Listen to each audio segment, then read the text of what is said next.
Bagaimana jika selama ini realitas telah bersuara lembut padamu, namun kamu justru terbiasa menutup telinga terhadap bisikannya? Setiap hari, pertanda halus muncul di sepanjang hidupmu.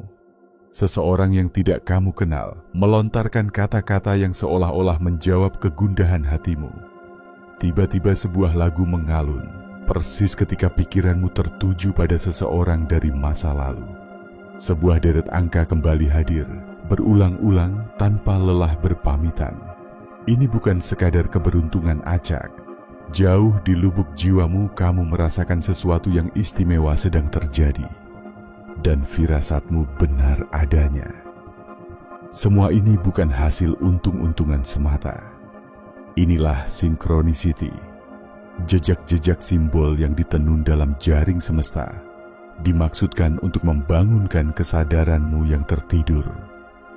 Para penjaga kebijaksanaan kuno telah meresapi maknanya. Filsuf agung telah menyaksikan keampuhannya. Namun zaman kini memilih mengecilkan semua itu, menyebutnya sebagai rantaian peristiwa tak bermakna, yang hanya hasil kebetulan. Sebab sistem dunia lebih nyaman ketika kamu tidak menoleh pada kebenaran hakiki. Tetapi begitu matamu terbuka, seluruh kenyataan yang kamu kenal mulai bergeser. Dalam perjumpaan ini, kita akan menelusuri makna sesungguhnya dari synchronicity, mengupas alasan kemunculannya, serta menyingkap cara mengubah hidupmu dari dalam melalui kuasanya. Sejak awal kehadiranmu di dunia, kamu dilatih untuk menampik pesan-pesan halus itu. Kamu besar dalam ranah rasional, di mana kepastian, batas, dan angka jadi raja. Bila sesuatu tak bisa diukur atau diraba, dengan mudah dicampakkan ke ranah fantasi. Namun renungkan lagi, apakah semuanya cuma permainan imajinasi? Ataukah sesuatu yang jauh lebih canggih sedang menuntun jalanmu? Karena saat engkau masih kanak-kanak, nalurimu peka terhadap energi yang bergetar di antara manusia dan peristiwa. Kamu menangkap jalinan rahasia di balik pertemuan maupun perasaan. Kamu tahu kapan seseorang sedang memikirkanmu. Kamu merasakan saat perubahan akan datang menghampiri. Namun ketika kamu mengemukakannya, mereka hanya berkata, itu cuman fantasi. Kamu berlebihan. Seiring waktu, kamu belajar meragukan suara hatimu. Kamu mulai menolak sinyal tak kasat mata. Sistem pendidikan mempertegas pagar tersebut. Hafalkan data, ikuti aturan. Jangan sembarangan menginterogasi fondasi yang sudah ada. Ranah khayal, intuisi, dan bisikan jiwa diabaikan, menyerah kepada bukti dingin dan rutinitas. Ilmu pengetahuan tampil sebagai wasit kebenaran. Namun alih-alih mengejar keajaiban semesta, ia justru menyangkal segala yang belum bisa diterangkan. Dunia berkata, semua semata-mata kebetulan. Hidup hanyalah rangkaian mesin tanpa makna, hingga kamu melupakan keajaiban itu. Meski begitu, pesan-pesan tersembunyi terus menantikan hari di mana kamu terjaga kembali. Begini rahasianya, hal yang tak pernah benar-benar diajarkan padamu. Banyak pemikir terbesar sepanjang sejarah tak pernah percaya pada kebetulan mutlak. Carl Jung, Nikola Tesla, Albert Einstein. Mereka semua menangkap isyarat adanya kecerdasan tak terlihat yang menata dasar realitas. Mereka menyadari bahwa synchronicity, keselarasan misterius antara pikiran dan kejadian, adalah puzzle universal, bukan sekadar insiden acak. Mereka adalah sinyal nyata, tanda, celah kecil di balik tabir yang mengintipkan rancangan agung. Namun masyarakat memilih mengejeknya, mengolok-olok, menyebutnya khayalan atau superstisi. Karena jika kamu sungguh-sungguh percaya padanya, jika kamu mulai benar-benar membaca polanya, perlahan kamu menarik kembali kuasa atas nasibmu sendiri. Kamu mulai menggugat setiap batas yang diwariskan kepadamu. Dan inilah ketakutan terbesar bagi tatanan yang hanya ingin ketaatan membabi buta. Sebab, ketika hatimu sadar bahwa kamu ditemani dan diarahkan oleh sinyal-sinyal semesta, segalanya takkan pernah serupa lagi. Bukan karena kebetulan, bukan pula keberuntungan, tetapi karena keselarasan sejati sedang terjadi. Mari tenggelam lebih dalam. Bayangkan waktu terakhir kali sesuatu terjadi. Terlalu selaras untuk disebut biasa-biasa saja. Kamu memikirkan teman lama, dan tiba-tiba menerima pesannya. Kamu dihantui pertanyaan berat, lalu seolah-olah semesta sendiri menuntunmu membuka halaman buku yang mengandung jawabannya. Kamu menjumpai angka serupa. Berulang, seperti tanda tangan tak kasat mata yang dicoretkan alam. Itu bukan rangkaian peristiwa acak. Itu adalah reaksi langsung. Kamu bukan sesuatu yang terpisah dari jagat raya. Kamu adalah simpul energi, transmitter frekuensi, penyayang sekaligus pemancar pikiran, getar emosi, dan niatan. Dan synchronicity adalah gema dari jalinan itu.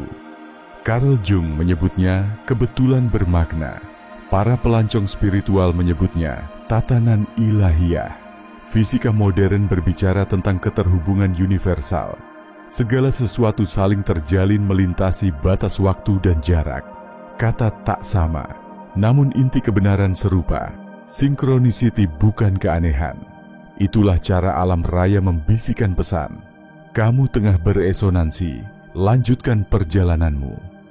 Bagaimana sesungguhnya mekanisme ini bekerja? Apa yang menjadi pemicu kemunculan sinkronisitas? Semuanya berpangkal pada satu prinsip mendalam yang hampir tak pernah disampaikan padamu. Pikiranmu bukanlah sekadar penonton realitas, namun juga penciptanya. Kini sains perlahan membenarkan pengetahuan kuno. Otakmu menapis kenyataan lewat sorotan perhatian. Apa yang kamu beri fokus, itulah yang bertumbuh di penglihatanmu. Ini dikenal sebagai sistem aktivasi retikular, sebuah penyaring kesadaran. Misalnya, ketika kamu membeli mobil merah, mendadak mobil-mobil merah lain tampak di setiap sudut kota. Sebenarnya, mereka telah ada sejak lama. Kamu hanyalah baru sadar untuk melihatnya. Proses sama berlaku pada synchronicity. Saat niatmu terbuka dan keyakinanmu tumbuh, kesadaranmu mengasah diri, dan pesan semesta berdatangan dari segala penjuru. Namun itu hanyalah permukaan dari laut yang lebih dalam. Menurut fisika kuantum, tindakan mengamati mempengaruhi realitas.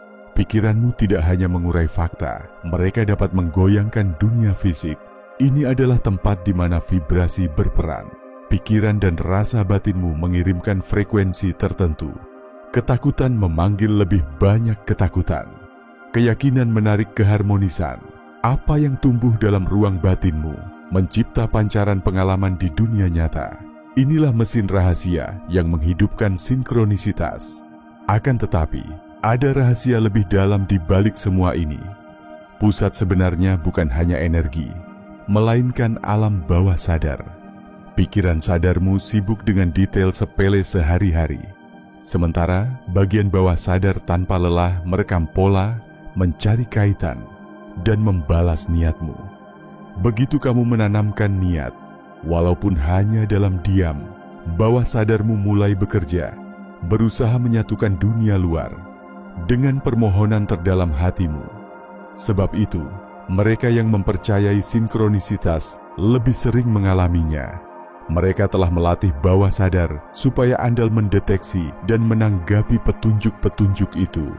Luar biasanya lagi, alam bawah sadar terhubung dengan samudera kesadaran kolektif, tempat pikiran universal bersatu, ranah tak berwujud yang oleh Jung disebut ketidaksadaran kolektif. Inilah kanal yang mampu menuntunmu bertemu orang yang tepat pada waktu yang selayaknya dengan pesan yang kau perlukan. Namun semuanya hanya akan berjalan jika kamu cukup siaga untuk memperhatikan polanya dan cukup berani untuk mengikuti kemana ia mengarah. Kini, mari menatap skeptisisme. Sebagian orang menyebut sinkronisitas tak lebih dari ilusi otak, pola semu yang dipilih tanpa disengaja dari huru-hara kasat mata. Tapi renungkanlah, mengapa pola-pola semesta sering hadir membawa makna sangat pribadi?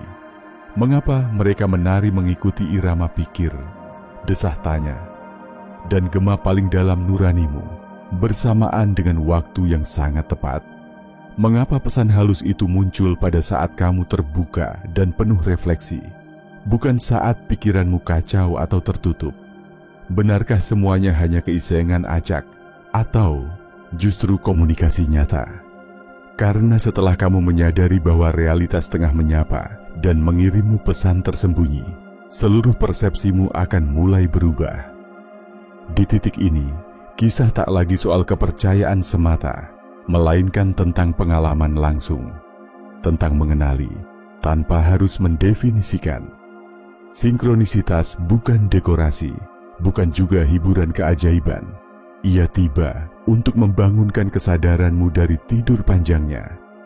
Jadi, bagaimana kamu berjalan beriringan dengan pesan semesta, bukannya hanya mengamati mereka, lalu membiarkan semuanya berlalu lapuk tanpa makna. Langkah awalnya, hadirkan perhatian tulus, bukan sekadar melirik, tetapi memperhatikan dengan niat. Anggaplah setiap angka yang berulang, momen pertemuan tak lazim, dan peristiwa yang terasa aneh sebagai sinyal penting. Tulis di jurnalmu.